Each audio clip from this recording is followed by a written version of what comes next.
Good afternoon, everyone. My name is Nusret Sahin, and I'm an assistant professor of criminal justice here at Stockton University. Welcome to the School of Social and Behavioral Sciences Criminal Justice Lecture Series event. Today, we are privileged to host Dr. Colleen Eren here as our distinguished guest speaker. Dr. Eren will talk about her new book, Reform Nation, the First Step Act and the Movement to End Mass Incarceration. Dr. Eren is an associate professor and the Criminology and Criminal Justice Program Director at William Patterson University. She is also a senior fellow at Niskanen Center and at the Reason Foundation, an expert at the Crime and Justice Research Alliance, and will be joining Heterodox Academy's Center for Academic Pluralism as a research fellow in the fall. With an impressive record of publications, Dr. Eren is the author of 3 books: Reform Nation, the Movement to End Mass Incarceration, Bernie Madoff and the Crisis, and the Impact of Supreme Court Decisions on the US Institutions. She helped direct a successful statewide campaign to end capital punishment at New Yorkers against the death penalty prior to joining academia. She also serves as the vice president of the board of New Hour for Women and Children, a nonprofit dedicated to women's re-entry. What an impressive bio, Dr. Colleen Eren. So, criminal justice reform in the US seeks to create a more fair, equitable, and effective system that prioritizes rehabilitation, reduces recidivism, and enhances public safety. However, the scope of reform varies across states, and there are ongoing debates and challenges in implementing meaningful change. Dr. Eren's new book talks about how democratic processes inform criminal justice policy and where we are going in the decades to come. It is now my pleasure to invite Dr. Colleen Eren to the podium to talk about criminal justice reform. Hello, everyone. Can you hear me over there? Okay, great. Shield has written a number of books about interesting phenomenon, and one of her most recent books is called Strangers in Their Own Land, about the Tea Party phenomenon in the South. And one of the things that she says about what begins the process of her research, like why write a book, is she says that I start with a little mental itch. It's something that just doesn't quite fit for me, something that I have an intense, passionate curiosity about. As was mentioned in my bio, I worked in the nonprofit sector around criminal justice reform, particularly the death penalty. And I, in the end of 2008, looked at the New York Times, and I had that moment of that little mental itch, which I'm about to share with you. It was this photo. This was literally hours before the government shut down over recurrent theme, border security. President Trump wanted money for the wall. He wasn't going to get money for the wall, and so the government shut down. But what was happening in this photo was that a very strange, unusual alliance of characters were uniting to pass one of the most significant federal criminal justice reform bills in decades. So who were these people who were around the Resolute desk? Well, of course, you had members of law enforcement organizations. If you look on the right, was a leader of one of the most prominent conservative organizations in the country, the American Conservative Union. They also sponsor the yearly CPAC, which gained some notoriety. To his left, you'll see Bernie Kerik, who's former New York City Police Commissioner, spent some time in federal prison. If you look tucked way in the back, you'll see Van Jones's nose. So Van Jones was there, also on the right there. Standing behind President Donald Trump were Senators Dick Durbin and Chuck Grassley, bipartisan Republicans and Democrats. You had the niece of Martin Luther King Jr., also on the left. You had formerly incarcerated activists, Topeka Sam, and also Jessica Jackson. You had Jared Kushner, the president's son-in-law, whose father has spent time in federal prison for a white-collar crime. And Off of the camera, off of the photo, which I discovered later, was a billionaire activist donor to the Donald Trump campaign, who was one of the foremost people to spearhead the passage of this bill. Also involved, also off the scenes, were corporate leaders who had gotten behind the bill. So they were signing the First Step Act. And this moment of incongruity of what was happening here struck me because in the early 2000s, in the 1990s, criminal justice reform was a very unsexy topic. It was not mainstreamed at all. But here you had, during a time of intense political polarization, when we could agree on nothing, of all things to agree with, we were agreeing on federal criminal justice reform. So how did that happen? And that was the question that led me to do a year of research interviewing all of the people who were involved in the national movement to pass the First Step Act. That involved all of these unusual stakeholders, and also to do the historic research on how the movement had changed. So I'm going to be sharing the story with you of the First Step Act, but the First Step Act is just a way of talking about also changes to the criminal justice reform movement that have happened over the past 20 years that brought it from being a very niche topic to being one that would attract all of the people that we're going to talk about tonight. So what was the First Step Act? And by the way, Professor Sahin has told me that he's going to be so kind as to give away a copy of my book to someone who gets a quiz question right at the end of the lecture. So, now you have to pay attention. So the First Step Act, cough, cough. The First Step Act was not, by any means, a revolutionary bill, but many of you, I'm sure, are criminal justice students. You know that the period of mass incarceration began when? You don't get the book yet.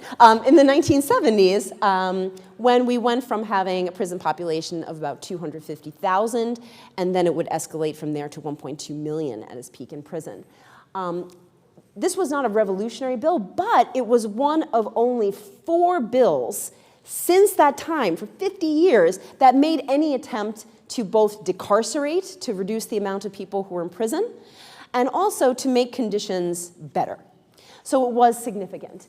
There were previous federal bills that were in the pipeline that just never passed. And some of the reasons why it never passed was that Republicans and Democrats didn't want to give each other a win. So for example, the Sentencing Reform and Corrections Act had components of what would become the First Step Act, but Republicans didn't want to give Obama a win. And don't worry, this is a fair-minded talk. Later, the Democrats didn't want to give Trump a win. It's all, tit for tat. Now, what did the bill do? Well, there were major provisions that became battlegrounds while the bill was in the process of being passed. So they had to do both with correctional reform, what was happening in the prisons, as well as sentencing reform. And it had a lot of good things. The bill had a lot of good things. Did it go far enough to end mass incarceration? Of course, no, but this was a federal bill. As Dr. Sahin said, this reform has to happen also at the state level. So some of the changes that it made within the prisons, for the first time, women were not allowed to be shackled during childbirth and during the postpartum period. Prior to that, this was legal. So this was a change. Women were granted sanitary products in accordance to their needs. Prior to this did not exist. Solitary confinement for juveniles was extremely limited, whereas before, that also did not exist. People were placed closer, if they were incarcerated, closer to their families. If you consider within 400 miles, which I just drove about that, so it's a long distance, but they were allowed more access to talking to their families using online technology. Corrections officers were given more de-escalation training. So there were positive changes within the prison. But also, there were changes to sentencing. So for the first time, earned time credit was expanded. with the purpose of trying to reduce the amount of time people were in prison if they demonstrated that they were no longer a risk to society and the possibility for reentry was high. And so if they took 30 days of programming that was First Step Act approved in accordance to their risks and their needs, they would get 10 days off of the amount of time that they were serving per month. So once that added up to the amount of time remaining on their sentence, they'd be put into a supervisory release that often involves incarceration, so having an ankle bracelet or something like that. But right, they were let out to be with their families. There was also the elimination of 924C, which was a stacking provision, which often led to very, very harsh sentences if there was a gun in someone's vicinity, in their possession, during the time of a crime, even if it was not directly involved in that crime.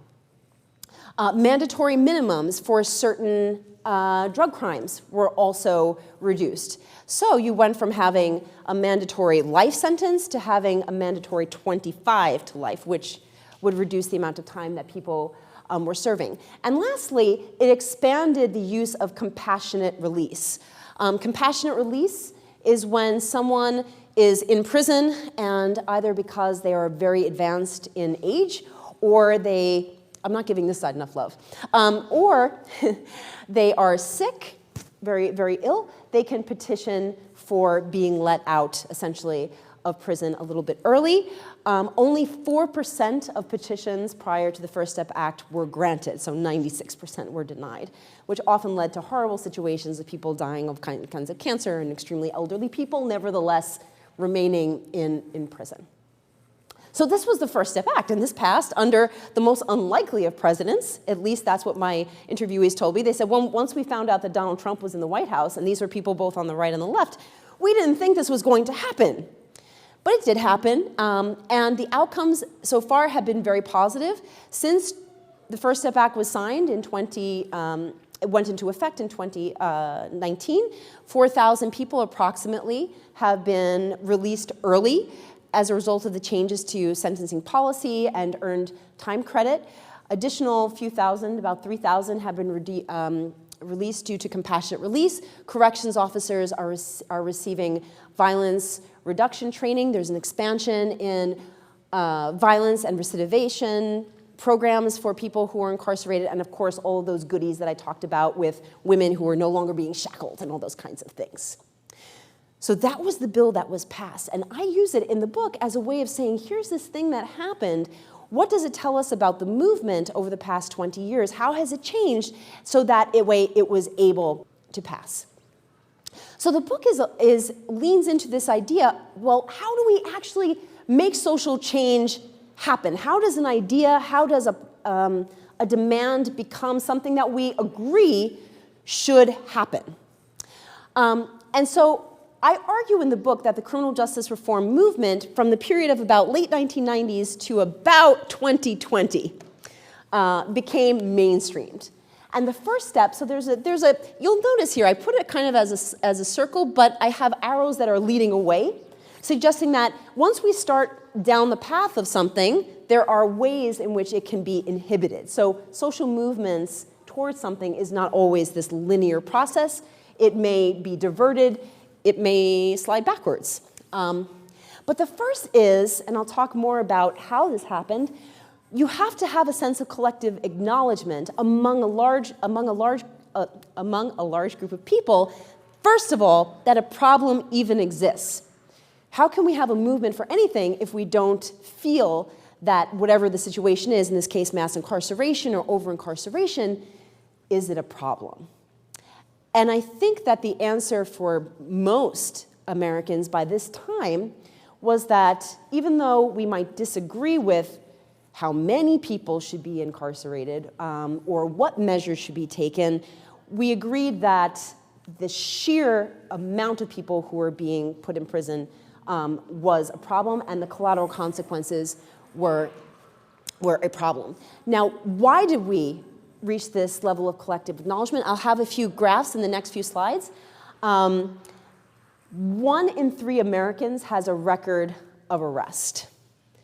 So everyone, basically, 33%, but everyone knows someone then who has been arrested. 1 in 100 Americans has been incarcerated. So it began to creep out into the mainstream as far as who was affected. Also, the opioid crisis and the crackdown on people who were affected by opioids moved it from being an urban, mostly black and brown problem to also now being one that affected white communities. And so there was a growing constituency who said, wait a minute, this has gone a little too far. But even if we acknowledge that something is a problem, we may not agree on what the solution should be. And so I argue that, and I'll talk about these stories in a minute, that the movement became really successful in mainstream because it had several ideologically resonant stories that appealed to both people who were generally on the right and people who were generally on the left. I think that if the movement had just adopted the language of the left, it would have been enormously unsuccessful, and the opposite. So we'll talk about those two stories. Those stories, because they reached a broad enough swath of Americans, began to convince us that this was something that we should invest resources in. And I'll talk about all the billionaires who have been involved in criminal justice reform over the past, especially 15 years. With growth of resources, of course, you're able to hire advocates, build a nonprofit infrastructure around going out there and getting your message more widely heard, lobbying legislators, putting money towards a campaign. And that, through this process, begins to expand it and become a little bit more ineluctable. However, if you look at all of these arrows leading away, unfortunately, guys, that's the end of the presentation. We begin to talk about the arrows. Because in 2020, the arrows started going the other way. What happens if we acknowledge mass incarceration as a problem, but we also have a crime problem? That's a competing concern. Yeah. What if we have ideologically resonant stories, but other ways of framing the problem are equally compelling, like a lack of public safety? What if we even agree that something has to happen, but there's conflict over what has to happen? Is it hire more police or do interventions to make policing better, or is it abolish the police? So if there's too much conflict about what steps have to happen, the movement begins to become splintered. And so it's not this nice, tidy, easy process. Now, I will add, all of this movement did not happen in a vacuum. Certain conditions beginning about 2000 made it the ideal situation for there to begin to be a mass mainstreamed movement for criminal justice reform. The first was that beginning in mid-1990s, but then forward, you began to see sustained and historic drops in all kinds of crime. Violent crime, nonviolent crime. And so what this does, the second you start not caring, if you're not afraid, if you don't care as much about crime, that leaves space for people to come and say, well, why do we have this many people locked up then? Whereas if you have crime waves, people are not going to be asking that question. So there were historic and sustained drops in nonviolent crime. Secondly, we'll talk about corporations later, but it was a very tight labor market. This is a very cynical take on things, but nevertheless, corporations, businesses had problems recruiting labor.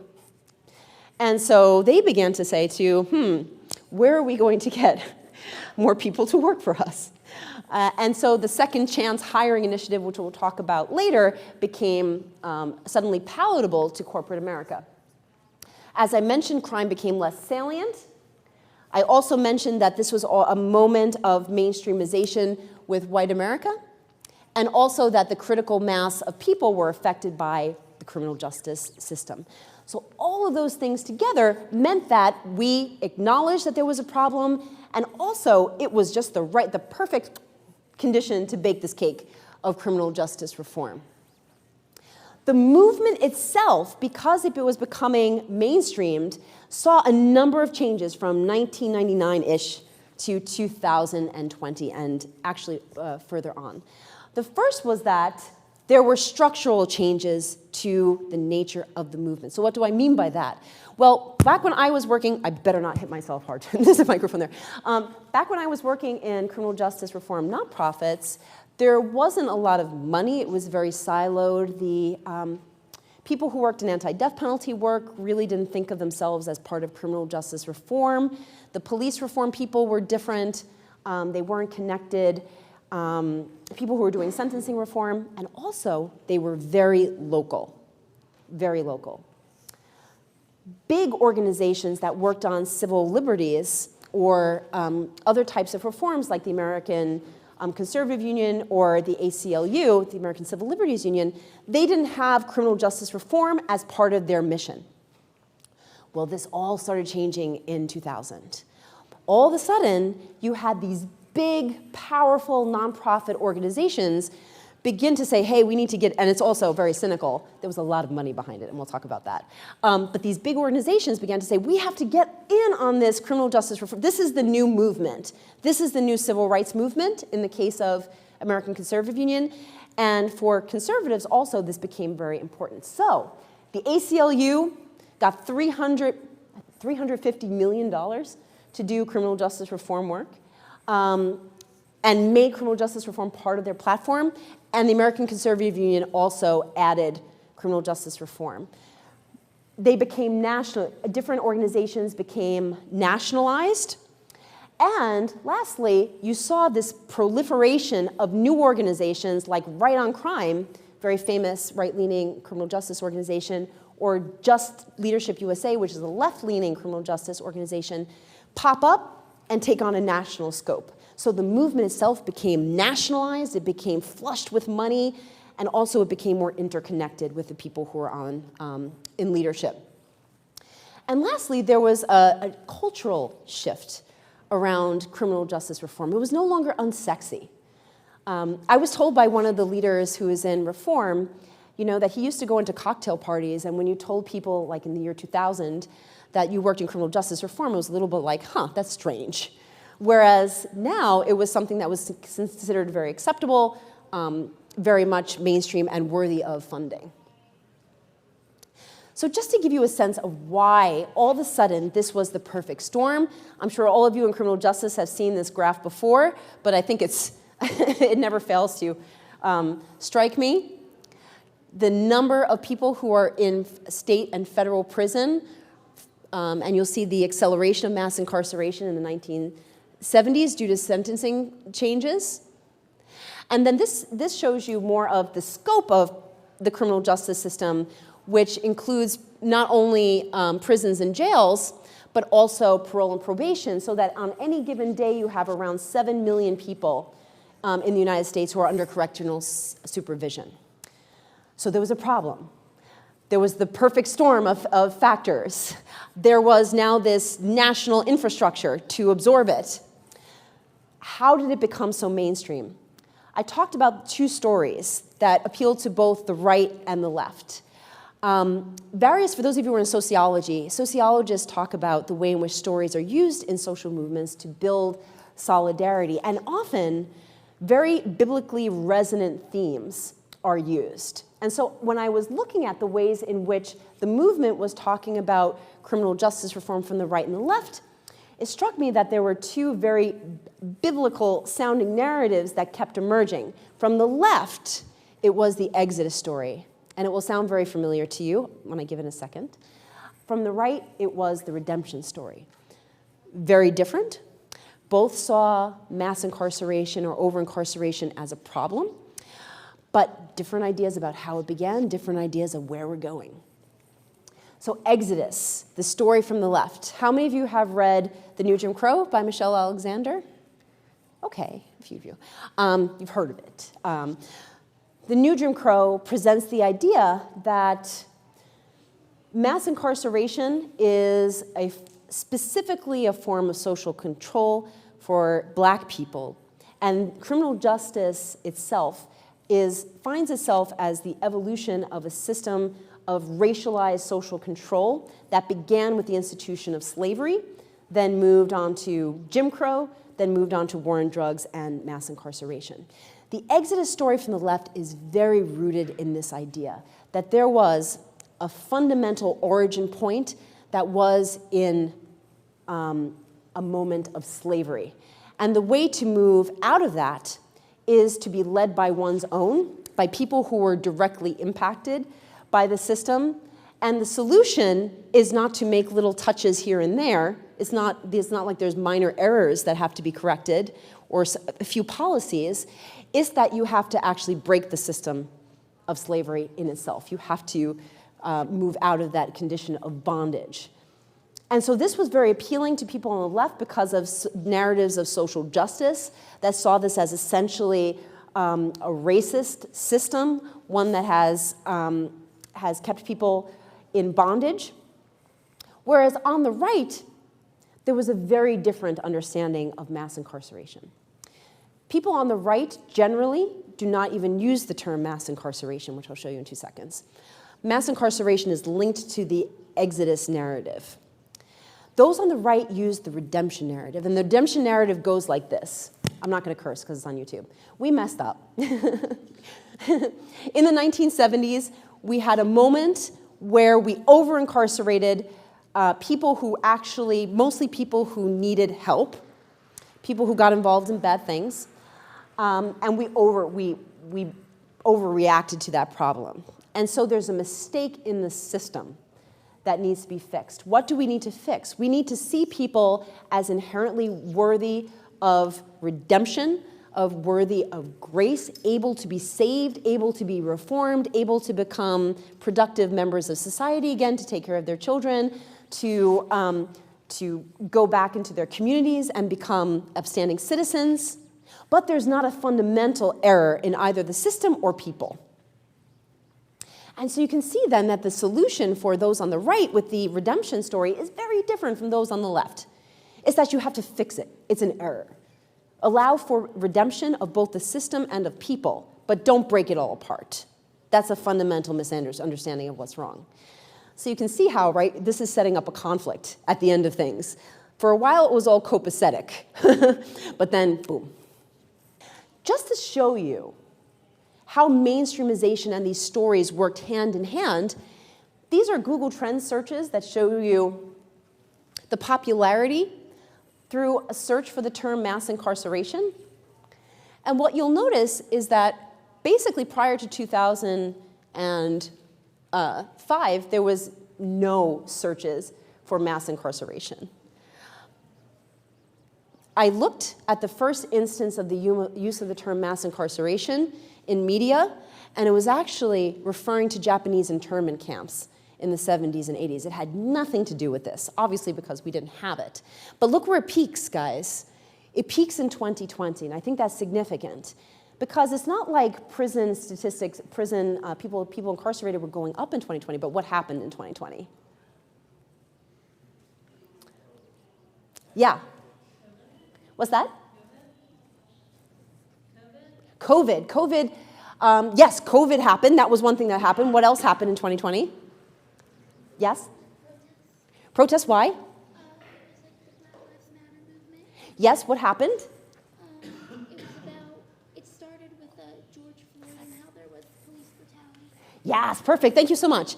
So exactly, there was police brutality, there was George Floyd, and the search for mass incarceration happened at the same time, which is very interesting because it points to the linkage between the exodus story, racialized control through criminal justice, and policing.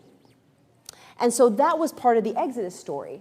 You also look here, the number of Nexus Uni, which looks at like media articles, it shoots up after 2019, and just the entire entry of the word mass incarceration, the phrase mass incarceration, happened during this period that I describe of mainstreamization.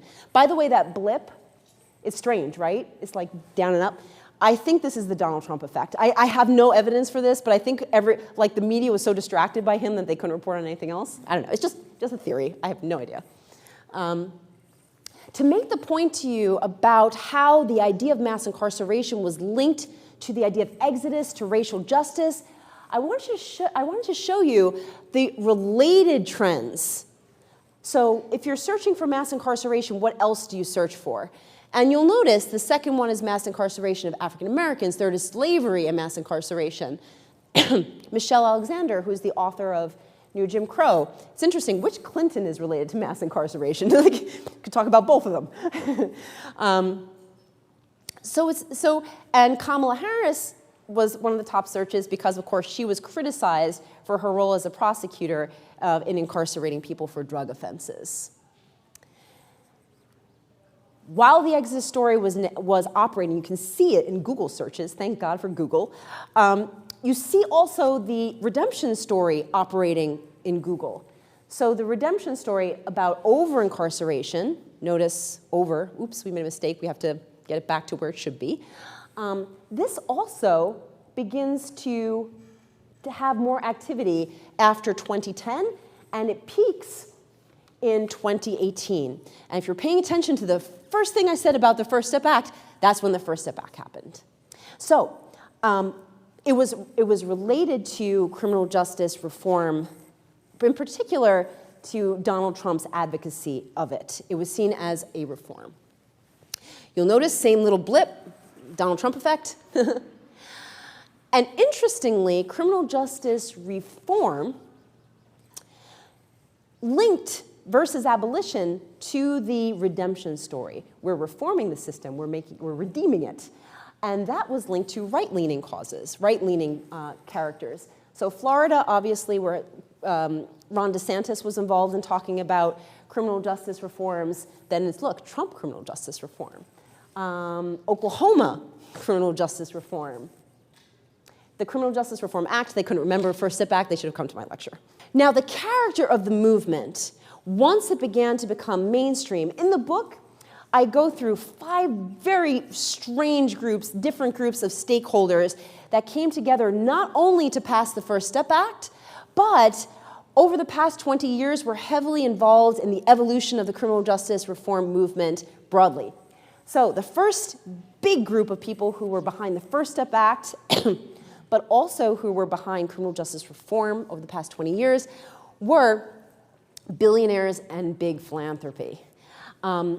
If you were to ask, oh, he's in the next slide. Let me just show this guy first. If you were to ask me, like if you were to remove one character from the First Step Act, would it not have passed? I would have said it was this person. This is Doug Deason. He's a billionaire, son of a billionaire. I guess he gets to claim billionaire status once dad dies, right? Yeah.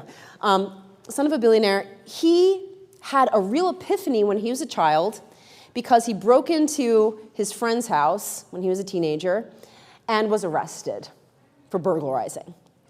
And he was going to face having a record. Well, his mom called up Asa Hutchinson and said, I have a problem. We need you to fix it. And he was given, basically, don't do it again. And what Doug Deason, who's in Texas, what he learned from that experience, he said, what if I had been a young black man? This wouldn't have happened to me, that I'd be let off. And so he thought that there was a profound problem in the criminal justice system, and he's been working for reform. And so when Donald Trump, he's one of the main donors to Donald Trump wanted to make him an ambassador. He said, no. I want to work with your son, Jared Kushner, on criminal justice reform. And so he was the one who first put out invitations to the people who would later come together and pass the First Step Act. Okay, let's go back to the first slide.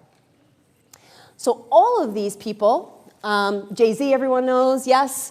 Robert Kraft, another billionaire. Michael Rubin, 76ers, billionaire owner. Then it's Meek Mill. Michael Novogratz, who's a Bitcoin billionaire. Clara Wu Tsai, whose husband owns the Nets, the Brooklyn Nets. All these basketball references. Daniel Loeb, who is the head of Third Point Capital, billionaire hedge fund guy. And then Van Jones. All of a sudden, you had this influx of big dollars into criminal justice reform. Why? Well, if you think about Michael Rubin, the 76ers owner, his best buddy was Meek Mill. And so this is an example of where personal connections make a difference. He saw how Meek got screwed by the system and became very interested in revising probation. And so they founded together the Reform Alliance, which is an actual organization, all of the stakeholders of whom, or the board members of whom, are billionaires. So why were they getting involved? There was, first of all, that personal idea, like Doug Deason, of being directly affected or having a friend affected. Jay-Z also spent time in jail, right? So there was a direct personal experience. But individuals like Michael Novogratz, who was a Bitcoin billionaire, or Daniel Loeb, who's a hedge fund guy, they began to see criminal justice reform as being the next problem they could solve with their money. There's this term, philanthrocapitalism, the idea that through money we can make social change, and that was very powerful with these individuals. So just to put up a few of the major philanthropies currently that are operating in the criminal justice reform space, Galaxy Gives is Michael Novogratz's foundation. But all of these are founded, Charles Koch, also from the right, and have billionaire funding. Now, what has this done? On the one hand, Michael Novogratz said that he saw it as like people had been pushing this rock up the hill for decades trying to fix criminal justice, and they made a lot of ground. They were just at the top, and he said, what I want to do is I want to push the rock over the hill and have it sail down with the money, and I want to get involved. Since that point, since the beginning of the 2000s, what he said is that there's about $600 million in criminal justice reform just from the big philanthropic organizations alone, never mind the smaller ones. And the donations, by the way, surged after George Floyd. Now, what does this mean? Well, part of my critique in the book is to say, what does it mean when, okay, the movement's nationalized, but now a lot of what's determining the agenda for criminal justice reform is being funded by billionaires. And without getting too cynical or too conspiratorial, one thing that I can say conclusively is that having money in the space shifts the space to wherever the money is.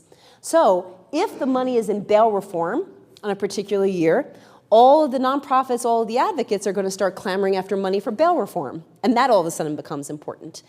And it's very rare that you would have advocates, like I feature in the book, who will say, some money's too expensive, bail is not important for us, we're doing something different. It's very hard to turn away a lot of money. So they were shifting the field. Doug Deason was involved in the First Step Act, as I mentioned, but also the others that were in that photo were behind the scenes lobbying for it personally to the president. Okay. There she is. Gosh, she's everywhere, right? Everyone knows her. The second very strange group of stakeholders who were involved in the mainstreamization of criminal justice reform were celebrities. Kim Kardashian actually played an outsized role in the First Step Act.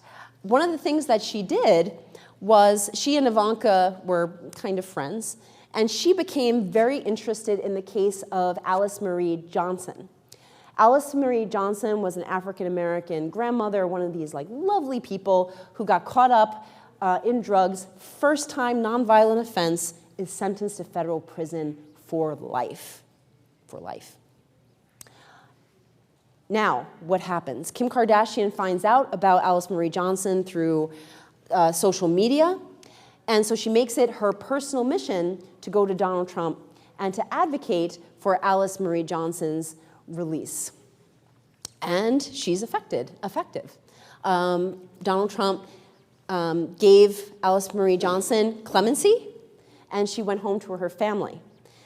Those of you who watched the Super Bowl in 2020, you won't remember it, but it was there. One of the ads, not the the M&M ads, one of the ads was an ad for Donald Trump, where he shows Alice Marie Johnson coming home to her I was getting teary about it, and I knew it was a political ad, but Alice Marie Johnson coming home and being hugged by her kids. And he used that to be reelected, which is extraordinary. Suddenly criminal justice reform became something you could campaign on, and by a Republican president, nonetheless. So she was very influential also in the First Step Act. Why are celebrities so important? Well, they bring a whole bunch of different types of capital. One is attention, like you just all paid attention when you saw Kim Kardashian. Admit it. They also bring political capital because I couldn't waltz in to talk to Donald Trump, right? You guys can't, but Kim Kardashian could. So it has a political capital. They're able to lobby to get into doors where no doors exist. There's social capital. We all kind of acknowledge celebrities as having some type of symbolic weight. Also, economic. They're able to bring in dollars for funding, for raising campaign contributions, not campaign contributions, nonprofit contributions, and so forth. Kim Kardashian wasn't the only one who was involved in the First Step Act. She later became involved in lobbying. There were 55 celebrities, including Alyssa Milano from Who's the Boss, the entire Eagles team who were involved, who signed on to the First Step Act to Congress to say, we think you should pass this bill. So just to give you a sense, now the question for a movement that comes about again, just like when you say, well, how do billionaires influence a movement? How do celebrities influence a movement? What happens when celebrities disagree on where the movement should go? And just to give you an example, so here are some of the celebrities that signed on to the First Step Act. Van Jones did, Alyssa Milano did. Danny Trejo, who is a celebrity, he's an actor, was incarcerated, and he and Alyssa Milano had different advocacy positions for bail reform in California. So they were both using their platforms to go at each other, which was rather interesting. A point that I want to make is that celebrity, the ability to get attention, to bring money, advocacy organizations, nonprofit organizations began to say, we need them to bring us more dollars to compete within this space, and we want to begin to celebritize our own activists, which is creating its own dynamic. So if you look, there's Robert Downey Jr., there's Sean Penn, both of whom were in jail at some point. But if you look at the right-hand side, you don't know those people. They're advocates that are within Van Jones's organization, actually, for criminal justice reform. But you'll notice that they're presenting them side by side. They're like mini celebrities. And that's how they're also trying to build a brand within the movement. Just to give you a sense, like now nonprofits around criminal justice reform try to do the Hollywood thing to bring in money. And it's, I don't know, it's very expensive to go to these galas. The third stakeholder group that was involved were corporations. As I mentioned at the beginning of the lecture, we had this moment of a tight labor market when corporations needed to have more people to work because labor was rare. I took a whole bunch of shots of different products that were being produced around criminal justice reform. You can still buy this sneaker. I've never found in my size. I really need it. It's like an object of desire for me. But not only sneakers, Ben & Jerry's had, did anyone try it? Criminal justice reform ice cream? It's good. It's called Justice Remix. It's like brownie and cinnamon. I highly recommend it. But all of a sudden, corporations began getting in on this, and not only with like producing crap that was linked to criminal justice reform, but also, and one of my interviewees, Jenny Kim from Coke, said that she felt the biggest change in criminal justice reform over 20 years was suddenly businesses became interested in hiring people who were formerly incarcerated. And so, right around the time the First Step Act was signed, you saw not only businesses get on board with the First Step Act, the US Chamber of Commerce signed letters advocating for the First Step Act, but then later, corporations, blue chip corporations, especially Jamie Dimon from JP Morgan, founded the Second Chance Business Coalition to get all of these big employers to talk to each other about how do we get people who are formerly incarcerated back in the workforce, what are the best practices for this, what else do we need to do? And so this was founded right around the time of the First Step Act and is still very much in play. So you see on the right, this was fascinating. So this was in 2020. I was looking at my New York Times app, and I started seeing these ads for second chance hiring at JP Morgan. And if you see, this is their head of their center there. It says 1 in 3 US adults has a criminal record. Learn how government, business, and community leaders can help clear pathways for them to be fairly considered for jobs.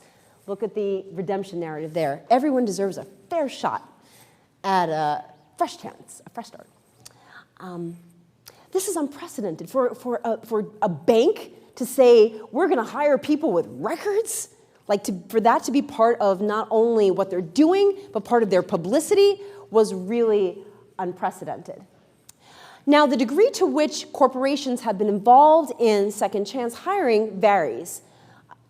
The degree to which they are dedicated, the services they provide. I wanted to give both JP Morgan and Nehemiah Manufacturing as examples because Nehemiah, does anyone use Sun and Earth sprays in your cleaning? There's soaps. So they're a wholesaler for household products. Nehemiah was founded by religious CEOs who saw redemption as part of their mission. And so, with their hiring, they actually go out of their way to hire not only people who are there for some, minor records, but also people who need serious rehabilitation. So they have social workers, they have subsidized housing for their workers, they have a shuttle for their workers, all who are majority of whom are formerly incarcerated, and they're enormously successful.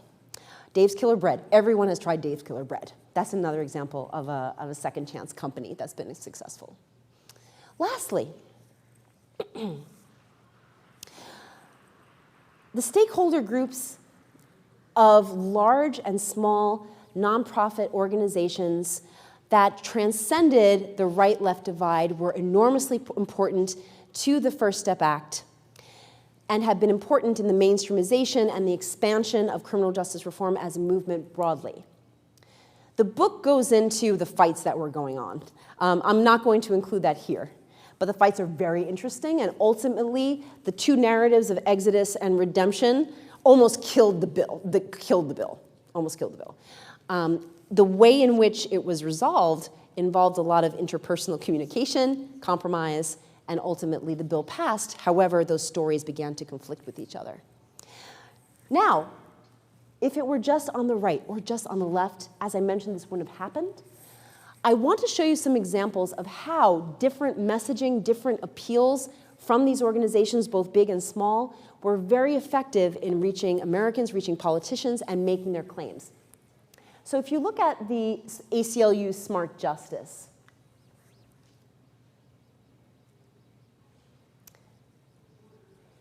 very different messaging from the American Conservative Union on the right.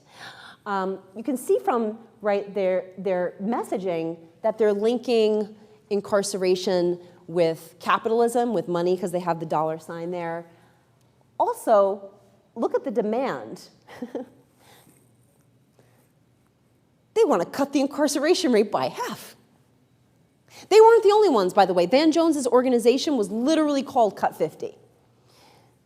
Just shaking his head, like, that was the usual reaction. Yes, that's the usual reaction. Other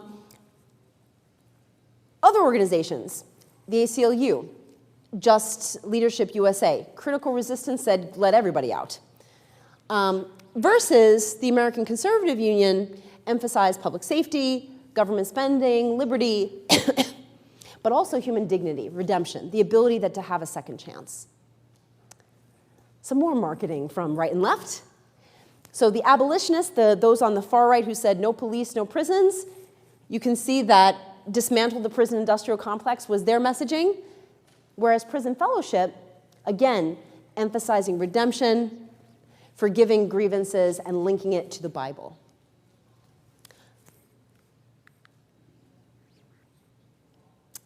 I forgot one more stakeholder group.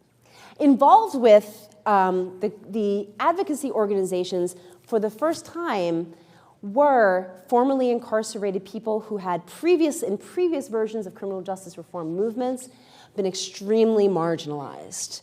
They hadn't been given by prominent organizations positions of leadership at the table, but for the first time, you saw both at the signing of the First Step Act, you had at least 7 formerly incarcerated people there, but also leading organizations, formerly incarcerated people. And so on the, On the left is Alice Marie Johnson, who I mentioned was in the Super Bowl ad, grandmother who was released through compassionate release. Bottom left is Bernie Kerik, police commissioner who spent time incarcerated for corruption. And then David Safavian, the head of the American Conservative Union, who also was formerly incarcerated. So they began to hear their voices more heard in leadership positions, and that really changed the character of the movement. So you had this wide-ranging movement from philanthropy, celebrities, business, formerly incarcerated people, and advocacy groups that came together not only for the First Step Act, but for criminal justice reform broadly, and changed the movement to one that was nationalized, one that had changed our culture, so that way it became more inevitable that change was going to happen. So when I finished writing this book, my last interview was around May of 2020. And at that time, there was a lot of optimism. I think everyone was in a little bit of like a bull market feeling that what was going to happen with COVID, people were going to realize we don't need this many people in prison. Everyone's going to die if they're exposed to the virus and they're stuck in these tight confines. We were still at especially COVID, during COVID, crime decreased, right? Because everyone was home. Then June of 2020 happened. And shortly after, we began to see a spike. So I want to leave you with this question, this isn't the question for the book, like a philosophical question that was asked in the year following George Floyd, when there was an uptick in violent crime and a backlash began to ensue. Van Jones said at the time, and he's in the book too, that it was terrifying, that all of the progress that we have made, we might begin to see us sliding back because tough law and order narratives are coming back with the rise of violent crime. So the question was raised, is criminal justice reform dead? And my answer to that when I was asked it, and also I had to write, I had to write like an introduction after things started going haywire that year, was no. I think there's reason for optimism, and it's linked to the arguments that I've just made today. Let me just show you this graph first. So here we go with the increase in murder rate, which happened between after the summer of 2020. You'll notice that, yes, there was an uptick in violent crime, other types of crime too. But what we've seen is that it's beginning to go down, already has begun going down, and looks like it's on a trend to go back to previous levels. And so if crime no longer is salient, and demographic factors also predict that we're not going back to the 1990s and 1980s with crime, if crime is of low salience, this brings us right back to where we were, basically, where it's a fruitful environment in which to press for criminal justice reform. This was from 2020, and it looks at support for police reform and also for defund. So you'll notice that police reform initiatives were and are enormously popular. What is less popular are terms like abolish and defund. And this was during the reason I want to show you this, these stats from 2020 was this was the peak popularity of defund. Since then, it's only gone down. And so when the right and the left are trying to figure out messaging to mainstream, they have to take into account, I think, not only staying in their bubble, but also public opinion. This is unsettling that after 2020, you saw this call for tougher criminal justice system, a tougher criminal justice system, which shows that, remember the circle, we're not only headed around and around, there can be competing concerns that take us away from criminal justice reform. But I anticipate that because of the drops in crime that are happening, that this should also normalize.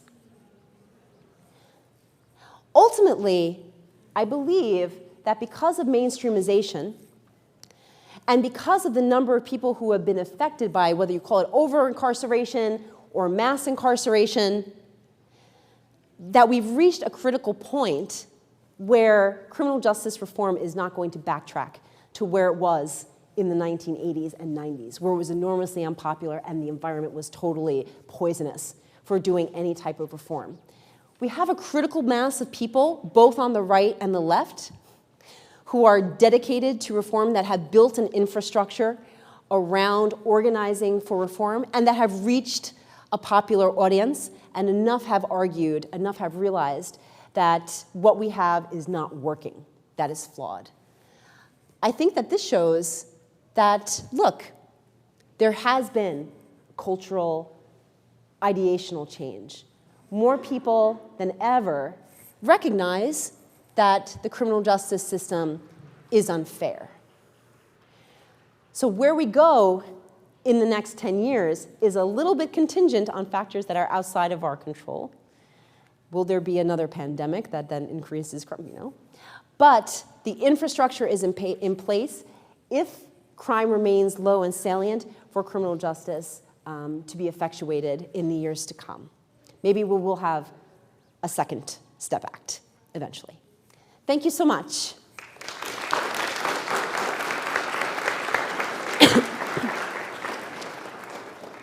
All right.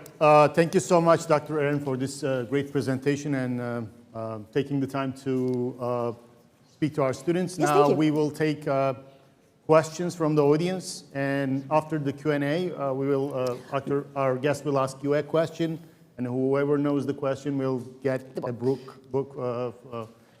Yes, we are opening up to the questions. So if you wanted to ask a question, please raise your hand. Jordan and Ty will help you, and they will take you the mic to you. Right? Oh. Yeah, I think I did my steps for the day, so. Yes. So with corporations sponsoring a bunch of criminal justice reform, do you feel any of it is disingenuous and them just trying to hop on like a trend movement? Anything like that, just promoting themselves rather than the actual movement? That's a great question. I think that whether we're talking about corporations or activists or politicians, there's some actions that are completely disingenuous and others that are sincerely rooted in beliefs. As I mentioned, we were at a period of a very tight labor market, so I do think there's disingenuousness in that there was interest convergence. Corporations could get cheap labor by having people, and grateful, and like I want to get back, by having people who are firmly incarcerated work for them. I do think too that, as you mentioned with the marketing, that when criminal justice reform was considered a very trendy, sexy topic, that getting in as a first adopter gave them a little bit of credibility, especially in the George Floyd moment where racial justice became very important. So is there a level of disingenuousness there? Yes, I believe so. But on the other hand, if you look at corporations like Nehemiah, where it was founded kind of with this ethos, or Dave's Killer Bread, I think that there is a sincere sentiment behind that of wanting to see people reintegrate into society and to have productive employment and assistance with getting back. That's clearly for the presentation. Thank you for the question. All right. Thanks. Any other questions? Yes, Hi. we have a question. We need the mic so that we're recording this, so hopefully, yep. My question is, when writing your book and doing your research, how did you keep your personal bias out of it? That's a great question. So removing my personal bias was enormously important to this project because I was interviewing people from really across the spectrum. I went to the Conservative Political Action Conference in 2020. That was the year that Sacha Baron Cohen got dragged out when he was a Donald Trump impersonator, which was very interesting as part of the research. But I also attended abolitionist organizing and events. So, you want to be able to provide people who are giving you their story and giving you their reflections on the movement, the sense that that's being respected and that is being honored in a way. And so I wanted this to be a work that was reflective of what the movement was and what people in the movement saw, and I did not want it to be my personal reflection. And so I really, and my interviewees from both the right and the left and in between have commented on the book that they felt like their view was properly represented and that I was very fair. So you have to be very conscious of all the ways in which our biases and our desires to see a certain reality might change that reality, like the Hawthorne effect in a way, and that if you're doing social science, you have to remove bias as to the greatest extent practicable. As a related note, in my introduction, it was mentioned I'm joining Heterodox Academy as a fellow. So Heterodox Academy is built on the idea that we should have free flow, exchange, and diversity of opinion without shutting people down. And so that was a big part of the book.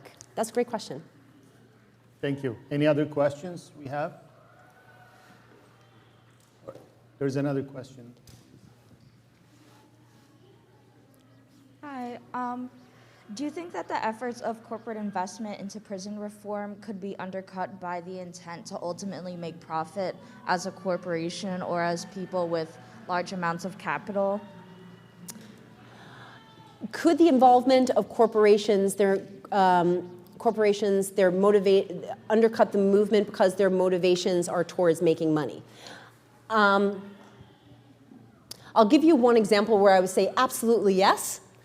I didn't mention it in this presentation, but very unexpected. Would you think that private prison companies would support the First Step Act?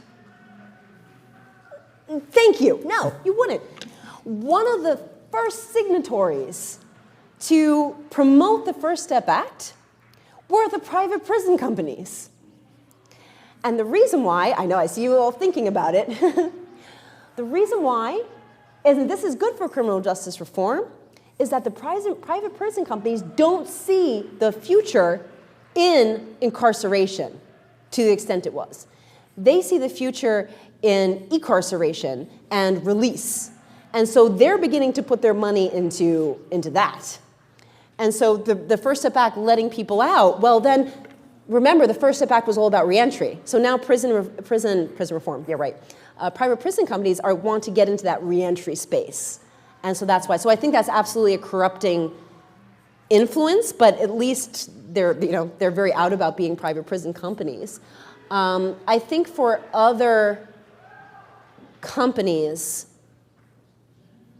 could it be undercut by their pursuit of making a profit? I think the bigger challenge, honestly, is that they're doing very tepid steps into the reform space or bringing people on board. So for example, not thinking about Nehemiah, but JP Morgan, they say, well, 10% of our workforce are formerly incarcerated. It's a lot of DUIs. It's not people who have a history of serious arrest. And that's where I think the challenge is, beginning to move corporations past, look what we're doing, we're checking a box, to saying, no, we're really invested in these people. Great question. Thank you. Any other questions we have? All right. No questions? Okay. All right. I think if there are no questions, you guys should be ready for the question that our guests have for you. So again, whoever knows this question gets a free book. So please go ahead. Okay. So advocacy groups had two different types of ideological stories that they used as part of mainstreamization.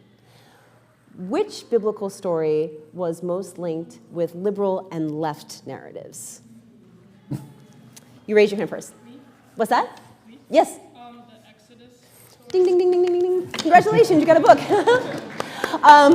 I have several other copies of my book. They're at cost, they're $20. I have Venmo if you want to buy a book. They're back there. But thank you so much for your attention. And if you want to chat afterwards, I'll be here. All right, thanks so much. Thanks so much. Thank you. Colleen. Thank you.